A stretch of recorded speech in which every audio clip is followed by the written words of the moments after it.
Hanımların bir bənzərliyi var səndə, bütün ölkələrin.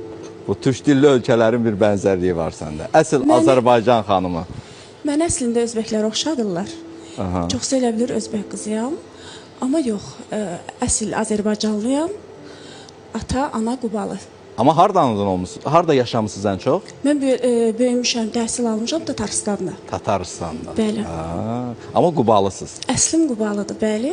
Amma təhsil də orada almışam, orada böyümüşəm. Tataristanda. Bəli, Tataristanda. Musiqi təhsilim də orada olub. Böyüdükdən sonra bura gəlmişik. Aha.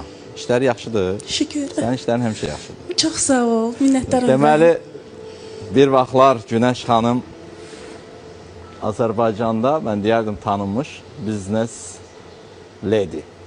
Elə indi də davam edir işim. İndi davam edir. Bəli, davam edir. Müştərilərimiz yenə ev üçün, mənzil üçün bizə müraciət edə bilərlər. Zənglər yenə aktivdir. Gəl ev al, İbrahim gəl ev al, xeyir ver. Təmir tikinti işləri hamısı Günəş xanımdadır.